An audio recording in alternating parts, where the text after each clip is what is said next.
I was wrong about Project Hail Mary. I kind of thought it was just gonna be another modern movie full of CGI and kind of a so-so plot thread.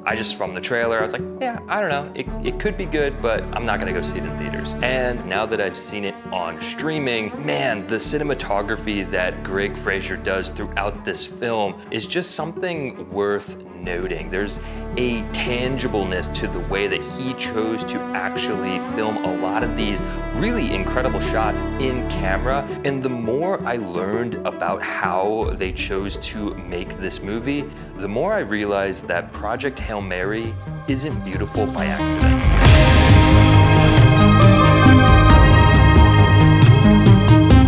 By the way, guys, this video is going to have a lot of spoilers for the movie Project Hail Mary. If you clicked on this and somehow haven't seen the movie first, please go and watch it. I think it's on Amazon Prime or something like that. Definitely not a sponsor, that would be cool. But yeah, definitely go watch the film first and then come back and watch this. Now, on my first watch of this movie, this is what stuck out to me immediately. This right here. You might not know what this is, or maybe you do. You've definitely seen it before, although it's the wrong way around. This is called an anamorphic flare, and it's kind of a visual signature of one of these lenses, an anamorphic lens. And if you don't know what this is, basically, long story short, this lens has an interesting oval opening that kind of stretches and grabs things outside the field of view of a traditional lens and squishes it down into this very strange looking image. And then later in post-production or in a projector, you re-stretch it out and it gives you that classic widescreen look. Some very aggressive uses of these anamorphic lenses and anamorphic flares, of course, are the J.J. Abrams Star Trek movies.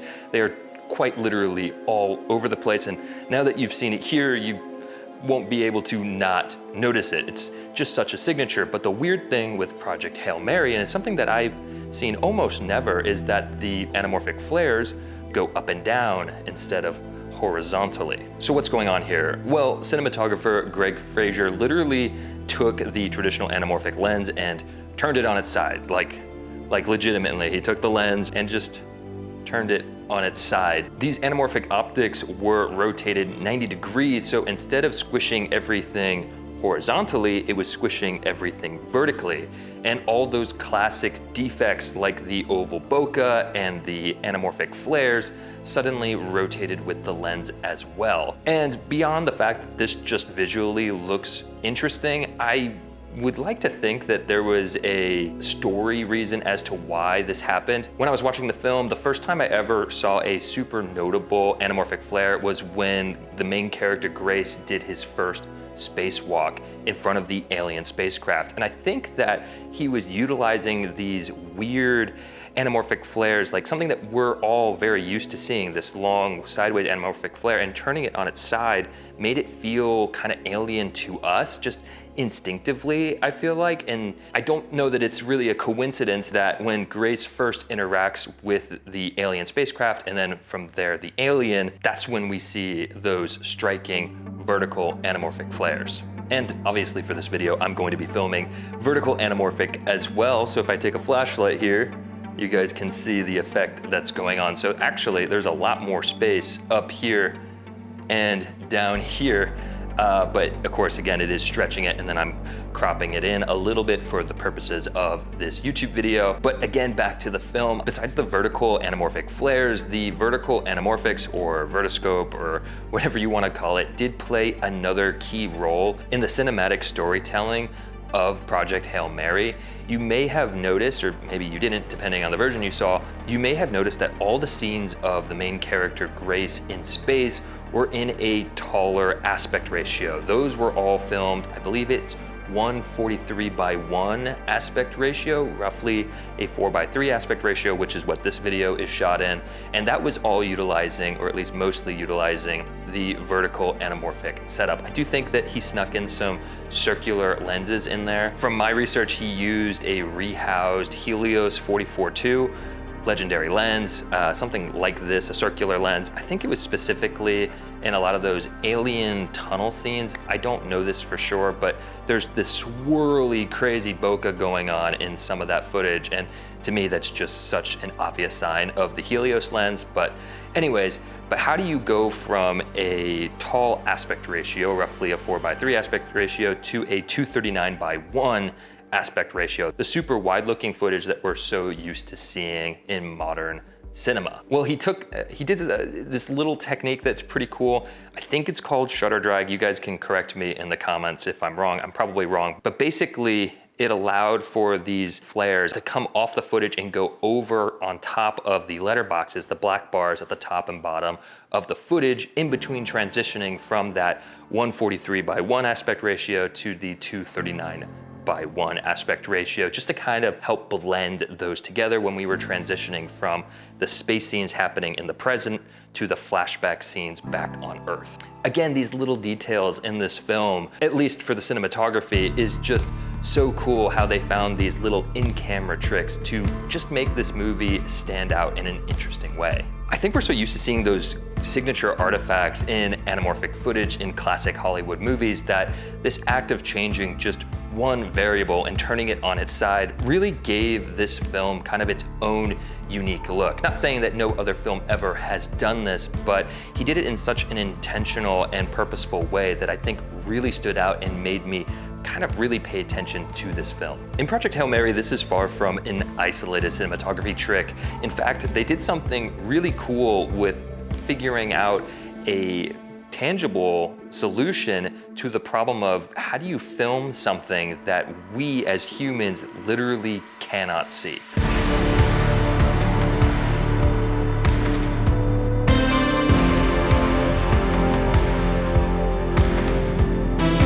Science lesson, you can't see infrared light. At least, the human eye can't see infrared light.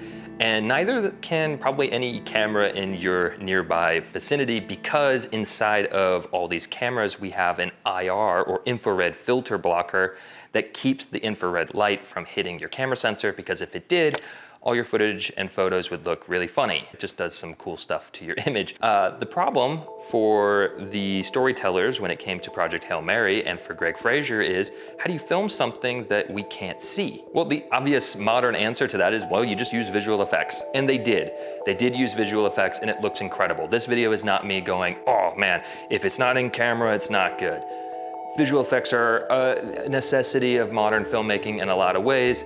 However, I do think that the more things you can do practically and the more things you can film in camera to complement those visual effects, the better the outcome is more likely to be. So what was the solution? Well, Greig Fraser, this is really clever actually, and it's kind of obvious too, but what they ended up doing is in the Alexa 65, the unreasonably expensive camera that they were filming this movie with, they removed the IR filter, the infrared filter, out of that camera, which allowed the camera now to capture infrared light. And they stuck Ryan Gosling's character, Grace, in this weird contraption. And they used things that were just so commonplace. I think they were using like fishing wire and just some random framing, water and glass.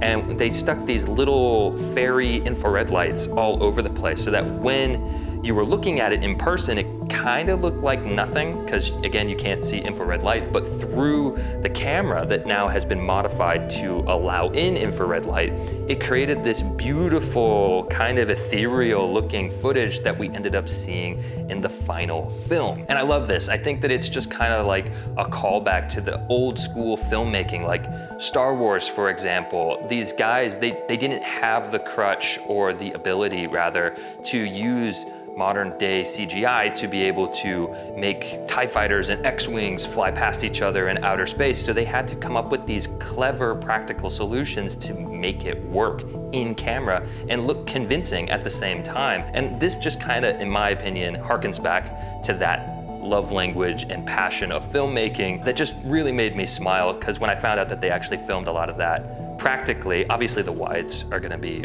a whole CGI thing, but the close-ups of the helmet and of his gloves and things like that, they got in camera, it just made me really happy. And obviously they could have solved this problem completely digitally, and it probably would have looked great still, but again, I think there's just a weird intangibleness still to CGI. I'm overstepping a little bit because I know that there's some amazing CGI work that just looks genuinely real, but I guess that's just extremely hard to do. So when you do things tangibly in camera, it just makes the movie feel, and the environment the character's in, more real. And I think the best example of this kind of philosophy when it comes to cinematography and filmmaking isn't a specific camera technique or a piece of camera equipment. It's actually one of the characters in the film.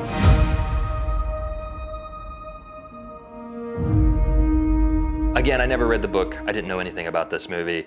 And so Rocky kind of took me by surprise in the best way possible. He's such an amazing character, amaze.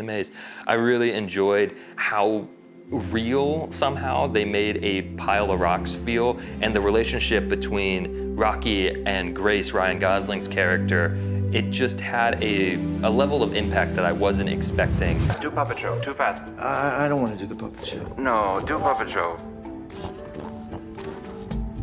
This is us when we're, Yes?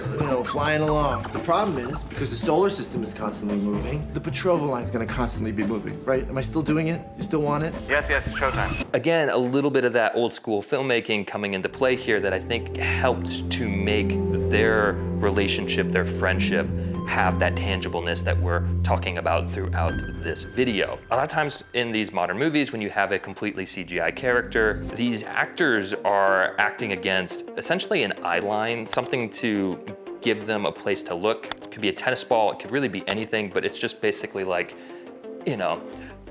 this is where his eyes are, so that when you're talking, you know where his eyes are. If his eyes are down here, then you're talking down here, and that's essentially it. And you're acting off of just a script, and you're having to, as an actor, imagine completely what this character is going to look like. Maybe there's concept art, but you just really don't know how they're gonna physically take up the space, what they're doing, all the things that we get just by looking at something. Well, to my surprise in doing research on this movie, a lot of Rocky was puppeted by James Ortiz, and puppeted really well. Obviously, this character was always going to be at least partially CGI, sometimes fully CGI, and I'm happy to say that I couldn't honestly easily distinguish which times were which.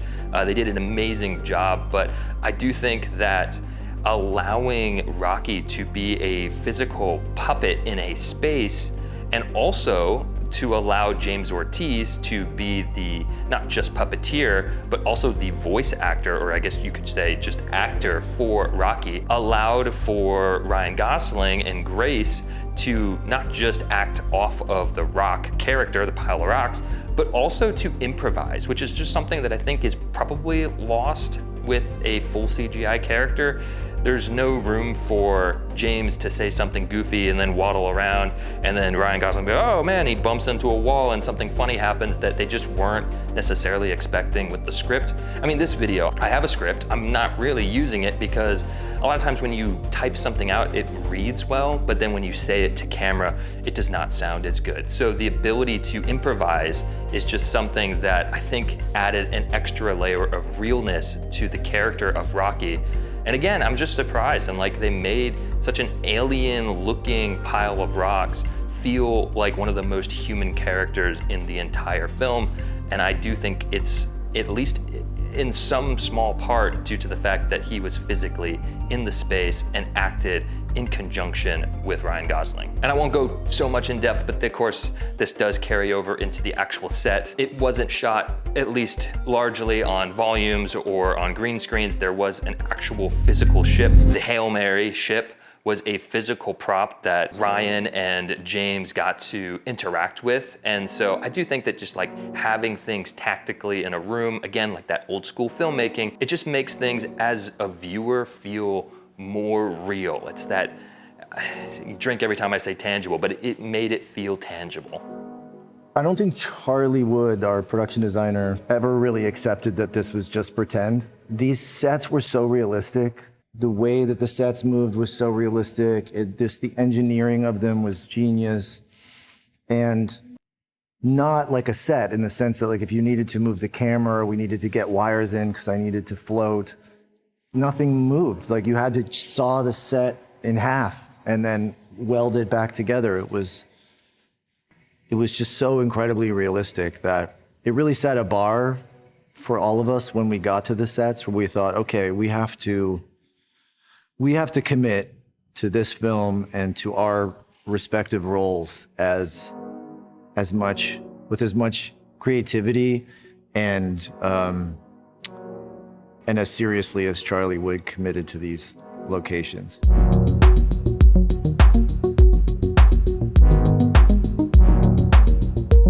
Okay, I lied to you. The first thing I noticed in the film wasn't actually the vertical anamorphics. I do think that those were the most obvious. But the first thing that I noticed in the film when it came to the direction of the cinematography and the choices made was actually Greig Fraser's extensive use of Dutch angles. If you don't know what a Dutch angle is, it's really simple. You have a horizon, you know, like the horizon that you see if you look over the ocean, and it's flat. It's curved slightly. It's flat relatively, and great. Now I've invited a whole other thing into the conversation. If you watch Project Hail Mary, you're not a flat earther, probably. Your horizon's normally flat, and if you take your camera and rotate it, and your horizon's off, everything just starts to feel uncomfortable.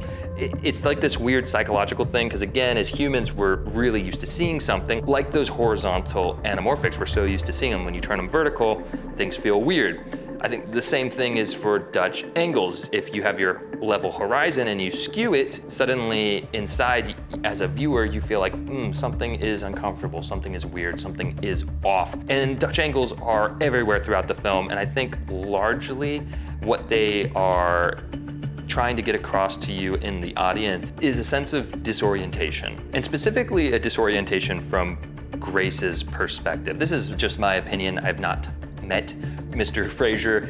We've not had a conversation. This is just what I'm seeing as an observer. But if you go back and watch the film, you'll notice all these skewed horizons, and they almost always have to do with what's going on in Grace's mind. If he feels out of place, like back on Earth, he's like, he has no purpose. As he starts to get more purpose, when he's messing with astrophage, things kind of level out. But then, let's say near the end of the film, when he learns that he's basically going to have to go on this one-way ticket trip and he doesn't have a choice in the matter, instead of just going Dutch, the frame actually goes completely sideways to kind of symbolize that his life is gone sideways in this moment and he has no control over it. Also in outer space, you'll notice that the horizon is off, and it's extra more noticeable with those vertical anamorphics. You'll see them, instead of going, completely up and down like they are here, because I leveled my tripod, they're skewed. They're like going this way, or they just look a little bit off, and that's a good indicator that you're looking at a Dutch angle. And I think this is because, in outer space,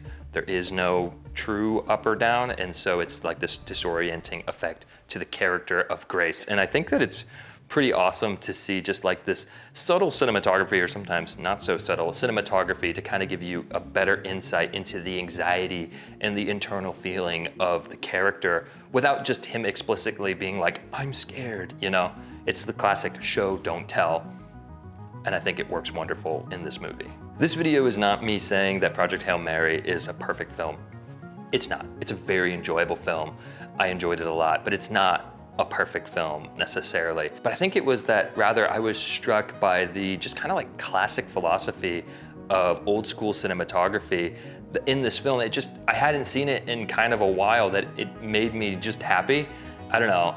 Obviously the film itself is good, the story is good, the acting is wonderful, but the cinematography itself just really gave me a sense of like, oh man, cinematography is really cool. And the old school problem solving, it just needs to be more implemented into modern filmmaking in Hollywood. All these little tricks that were done, the vertical anamorphic, the Dutch angle, the practical puppet, and whatever, all of them individually don't make a good movie, but I think as you start to like add in another and add in another and add in another, all these details really just started to add up to articulate to me how much they cared about the small details of this film, and I think that really resonated with me. It just felt like a movie made for the love of the game.